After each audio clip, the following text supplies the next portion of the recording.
This is Derek Staley with ESFI World here at MLG Anaheim Spring Championships. I'm joined by desRow. So first of all, thank you for taking time to sit down with us. Thank you. So you're recently in Korea for quite a while, actually, and you're actually in the process now of moving back to Canada. Can you talk about your time spent in Korea at the Gom House? I moved out in December last year. Before that, I was looking to get to Korea for like about 6 months. Before that, it was Storch who was organizing things, and every time there was someone like always better than me, and then it was always full. So I didn't really get to go until then. And then moved out in December, like I said, spent the winter there. Korea, the life in Korea is really nice. And I'm now moving back because it didn't quite work out like I wanted to. So how do you feel that Korea, especially the Gom House, helped your play? Well, the Koreans are just so much better. They just play all day, and everything they do is just really, really good. So it helped. But if I was in a real team house with a coach, with a practice, like a real practice schedule, then it would have been better. I don't have regrets because I matured a lot as a person going there. It was really nice, but I wish I would have got more out of the practice, or I would have increased my skill more. So what specifically has led to your decision to leave Korea for now? Well, the Gum House is just, I got too friendly and it's too empty, so it's like a LAN party 24/7. So I was like, I can go back home, commentate, practice, and go to MLGs, which is cheaper. Or I can stay here, be efficient to see, don't really have exposure, can't really commentate. So yeah, I moved back. So would you have any plans to move back in the future if you were in a better situation, like in a team house? I think I tried the wrong way. There's like two ways. There's like three ways. You get in with skill, you get in with money, and you get in with skill and money. The skill and money comes from a team like Quantic, like EG, and it's a really good, it's the best way to get in. I tried with money, like 500, 600, 800 a month, like no food, I don't have to pay food, the food's provided and I practice. And current teams, they were hesitant, but I didn't try as hard as I could have, just because for me to make money, I have to stream at night, and it's really depressing to never see the sun. So it's like, I'll just go back. You have the skill way like Major is doing. He's better than all the B teamers, but he's not reliable because he might go back to his country, he's foreigner. And also he doesn't bring money to the table. Like the Koreans, they want money and skill. So that's why the real way to get in Korea, the Gamas is a good way to have a foot in Korea, but you can see that me and Major failed. So really the real way to get in Korea is to find a foreign team that makes a partnership. Or I think MLG is doing a partnership with GISPA teams in the future. That's another way. So as I said, you are moving back to Canada. You're actually in the process of doing that now. How do you feel like you'll be able to keep improving now that you won't be in that environment in Korea with the Korean ladder and the players and things like that? I think like the top tier of the American players and the European players is really good. They're obviously better than me. I think before I was kind of stubborn. I thought going to MLGs was a waste of money, which is obviously not, because you need achievements for having a respectable team, and then a respectable team is bringing practice partners.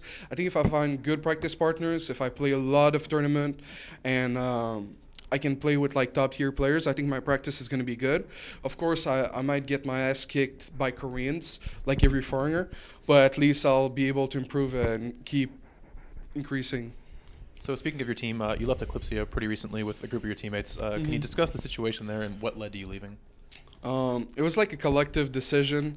Really, what happened is they didn't want to make the Korean house. They had planned for France. They wanted to fly us to France, but pretty much we were too stubborn on wanting the Korean house, and then they pulled a bunch of like PR mistakes, like the Dota 2 team, the make a meme of Scarlet and desRow, those sort of things. So we weren't sure if we could trust them. Like that's one thing. I want a respectable team because you don't have to think about trust, because you know they're not gonna mess up.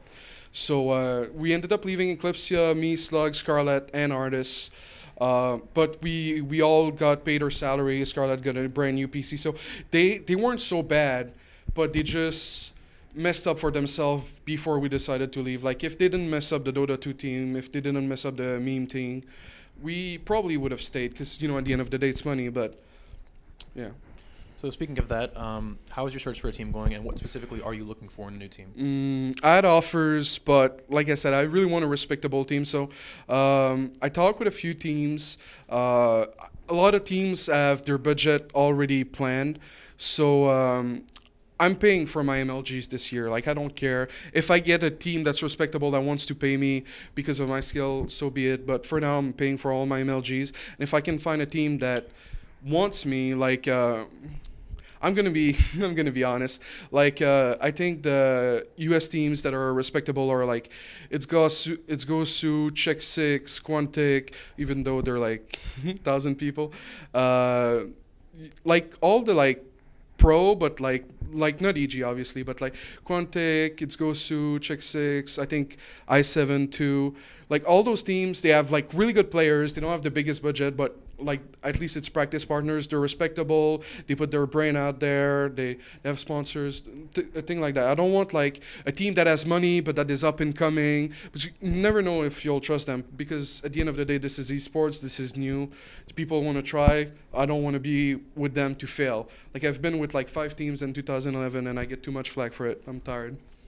All right, so moving on to MLG, you're playing through the open bracket, and you had a pretty tough matchup with Sase early. Yeah. What are your goals moving forward in the lower bracket, and can you talk about the matchups against Sase? Game 1 against Sase, he opened Blink, I opened 2 gate. Actually, he opened 2 gate, I opened 2 gate, and then I had the advantage in micro because I was defending, and I had like a decent lead. Then he went Blink, I went Immortal, I hold off. We both took our expansion, but I made too many probes, I made a second robo, and then he attacked into me with 1,000 army value more, so I lost. But it was like really close, 17 minutes.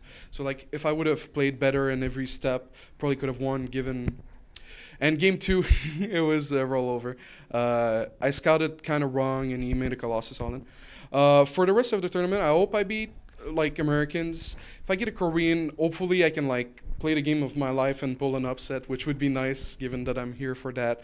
But yeah, like I'm happy I lost to Sase because the last thing I wanted to do was to lose to unknown Americans, because I would get so much flack for it. So. Is it difficult to stay focused or confident whenever, you know, the MLG open bracket obviously is a very difficult system, especially if you lose early. Is it tough to really stay focused and confident whenever you're facing the open bracket and the lower bracket? It's just huge amount of players you have to play. Yeah, I think so. Like, I got into games versus Sase, and I'm like, I know how to play this game. Sure, I might make more mistakes, but I'm here to play. I'm gonna give it my all. It's not a problem of confidence. The tricky thing is like you don't want to lose, but no, it's not a problem. So, I mean, are there a specific round you need to attain in the open bracket for this to be considered success for you, or is it more of a matter of just continuing to improve? Well, I don't really have like a set goal for this MLG. It's more like experience. Like, it's my first MLG. I think it's pretty awesome. All the fans, I got like 10 people or 15 people asking for signing their shirts, and I actually bought pens and paper before leaving Korea, and I practiced. But yeah, I don't have a set goal. It's just I hope I do good, and I hope maybe I get a game casted. That'd be like the cherry on the cake. Can you talk a little about the atmosphere? This is your first MLG. Just walking into the place, there's obviously a lot of people here right now. I made a comment to a friend earlier. I said this is like a real life chat from a stream without the trolls, because everyone's so nice, and it's just like people are just so nice, and they come up to you like. Signing a shirt's too hard. I think people should stick to paper, but beside that, it's just really nice. All right, thank you very much. Any last words for the fans? Shout out to my stream, to my fans that support me. They actually donated money for me to come here, so I'm really grateful for that. TT Sports for giving me free hardware, so that's kind of nice. They're supporting my stream. And Max Frag, they're also supporting my stream. It's a venture company for people that don't know. So, all right, thank you very much. Yeah, thanks.